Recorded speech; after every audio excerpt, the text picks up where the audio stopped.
नमस्ते दोस्तों, news expert Hindi में आपका स्वागत है। आज हम देखेंगे एक पाकिस्तानी न्यूज़ चैनल जिसका नाम है समा टीवी। आप ऑलरेडी जानते हैं कि भारत पूरी दुनिया का वैक्सीन पावर हाउस बन चुका है। 60% से ज़्यादा पूरी दुनिया की वैक्सीन भारत में बनता है। आपको बता दूं कि अभी तक इंडिया ने 65 से ज़्यादा देशों को 6 करोड़ वैक्सीन डोजेस सप्लाई कर चुका है। इसमें आधा देशों को तो मुफ्त में दिया है। पाकिस्तान एक ऐसा देश था, पड़ोसी होने के बावजूद भारत से मांगा भी नहीं और तो और बहुत एटीट्यूड भी दिखा रहा था। लेकिन पाकिस्तान को पता होना चाहिए कि वो एक भिखारी गरीब देश है, ना कि अमेरिका। चीन की वैक्सीन फुस होने के बाद और वैक्सीन खरीदने के लिए पैसे न होने के कारण अब कोवैक्स प्लेटफॉर्म के जरिए भारत से 45 मिलियन यानी 4 crore 50 lakh made in India vaccine doses Pakistan को भीख में मिलेगा। पाक मीडिया की होश उड़ी जब सुना कि पाकिस्तान में मेड इन इंडिया वैक्सीन इस्तेमाल किया जाएगा। गाइस, बहुत मजेदार वीडियो है, एंड तक जरूर देखिए। चलिए वीडियो देखते हैं।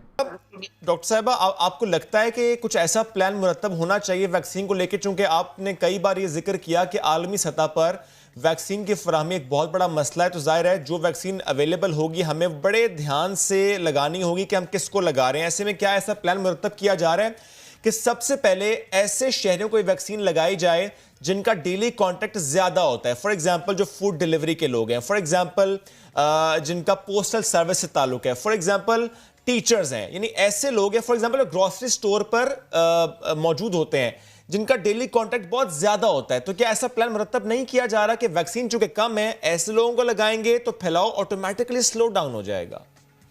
जी, बिल्कुल ये बात बिल्कुल सही है कि जिन लोगों की पब्लिक डीलिंग ज़्यादा है, जो ज़्यादा कॉन्टैक्ट में रहते हैं, उनको पहले तो इसके लिए एनसीओसी में ये प्रपोज़ल अंडर कंसिडरेशन है कि टीचर्स और इस तरह से हमारे दूसरे जो पुलिस के लोग और जो लोग जिनकी बहुत ज़्यादा इंटरेक्शन है, कि उन लोगों को भी हम प्रायोरिटी पॉपुलेशन में इंक्लूड कर लें। और जिस तरह से अब वैक्सीन आने का सिलसिला जो है वो चल पड़ा है, और अब इंशाल्लाह ताला ये अब हमें मार्च में ही साइनोफार्म की भी मजीद वैक्सीन आ रही है, और उसके अलावा एस्ट्राजेनेका की जो हमारे पास 14.5 मिलियन वैक्सीन की खेप आनी है, उसके अलावा कैंसिनो बायो जो इस वक्त गवर्नमेंट ने उसकी बुकिंग भी करा दी है। तो ये जैसे से ये वैक्सीन की तादाद हमारे पास पहुंचती जाएगी, हम मजीद पॉपुलेशंस को इंक्लूड करते जाएंगे बीच में। ठीक है। अच्छा डॉक्टर साहब, और उम्मीद है कि आने वाले 2 हफ्तों में हम 50 के देंगे। अच्छा डॉक्टर साहब, एक चीज़ ज़रा मुझे समझाएगा। हम बात करते हैं कि पंजाब में तादाद बहुत ज़्यादा बढ़ रही है, पंजाब में केसेस ज़्यादा आ रहे हैं। डेली की बुनियाद पे अगर मैं ये कहूँ कि 15,000 हैं, तो अगर मैं गलत हूँ तो प्लीज़ आप मेरी तस्दीक कीजिएगा। जबकि अगर हम सिंध की बात करें तो डेली 8,000 टेस्ट होते हैं। क्या टेस्ट ना कराने का मामला है कि जो हमें सिंध में तादाद कम नज़र आ रही है और पंजाब में ज़्यादा नज़र आ रही है, या पंजाब में एसओपीज़ का नाफिजुल अमल करना ही बेहतर नहीं है जो पंजाब की तादाद ज़्यादा बढ़ रही है? देखिए, ये तो एक फैक्ट है कि जितनी ज्यादा टेस्टिंग होगी उतने ज्यादा केसेस आपके सामने आएंगे। असल में हमने देखना होता है, पॉजिटिविटी रेशियो भी देखना होता है कि जितने केस टेस्ट हुए हैं उसमें से कितने पॉजिटिव आए हैं, उसका रेशियो भी देखा जाता है। उससे भी आपको अंदाजा हो जाता है कि इन्फेक्शन कितनी फैल रही है। तो पॉजिटिविटी रेशियो पिछले 1-1.5 हफ्ते पहले कोई 3-3.25 के करीब था, और आज ये 4.6 पे पहुंचा हुआ है। तो डेफिनेटली केसेस में इंक्रीज तो हो रहा है, और पूरे पाकिस्तान में केसेस इंक्रीज हो रहे हैं। तो इसके अंदर यही बात है कि एसओपीज जो हैं उनके ऊपर हमें ज्यादा सीरियसली उनको लेना चाहिए, और ये मास्क जो है ये बहुत ज्यादा जरूरी है, और इससे फैलाव बहुत हद तक रुक सकता है।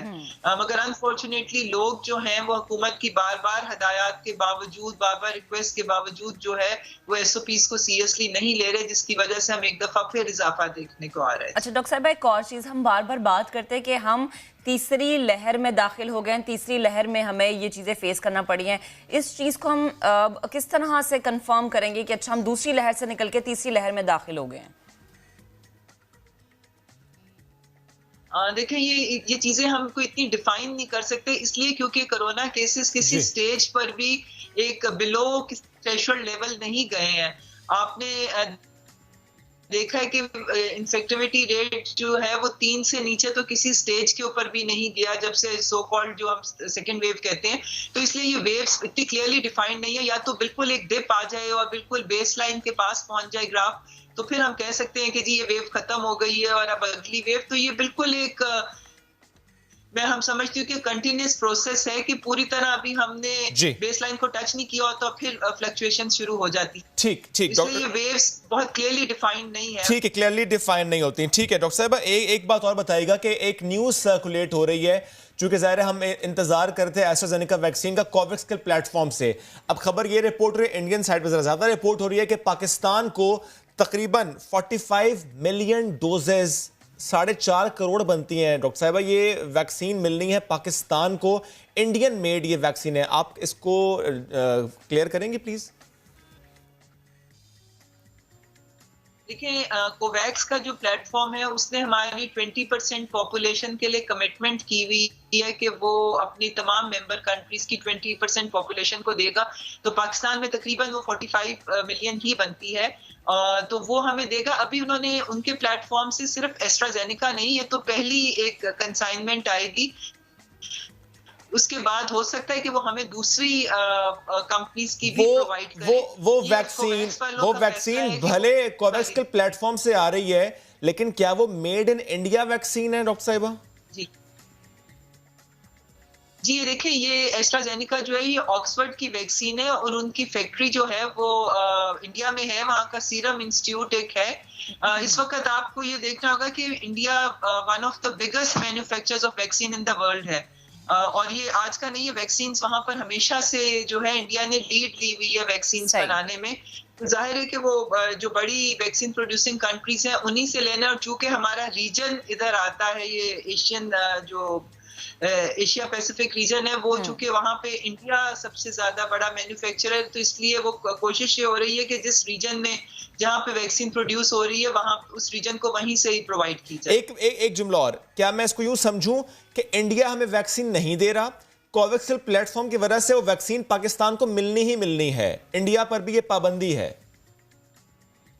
जी बिल्कुल, क्योंकि ये परचेज जो है ये कोवैक्स का प्लेटफॉर्म कर रहा है, ये इंडिया नहीं दे रहा या कोई और उसको वहां से डायरेक्ट। ठीक है डॉक्टर साहब, thank you very much for clearing this. India हमें वैक्सीन नहीं, कोवैक्स के प्लेटफॉर्म से वैक्सीन आ रही है, इंडिया में बंद जरूर रही है, लेकिन ज़ाहिर कोवैक्स वो खरीद कर और डेवलपिंग नेशंस को वैक्सीन उसने प्रोवाइड करने, जिसमें जो पहला मुल्क था वो घाना था, जहां पर ये कोवैक्स के प्लेटफॉर्म से एस्ट्राजेनेका पहुंची थी, और इंशाल्लाह जल्द पाकिस्तान में भी ये एस्ट्राजेनेका वैक्सीन पहुंच जाएगी। चीन की वैक्सीन फुस होने के बाद और वैक्सीन खरीदने के लिए पैसे ना होने के कारण अब कोवैक्स प्लेटफॉर्म के जरिए भारत से 45 मिलियन यानी 4 crore 50 lakh made in India vaccine doses Pakistan को भीख में मिलेगा। पाक मीडिया की होश उड़ी जब सुना कि पाकिस्तान में मेड इन इंडिया वैक्सीन इस्तेमाल किया जाएगा। गाइस, इस वीडियो में बस इतना ही। अगर आपको वीडियो पसंद आई तो प्लीज़ लाइक कीजिए, शेयर कीजिए और सब्सक्राइब करना ना भूलिए। जय हिंद।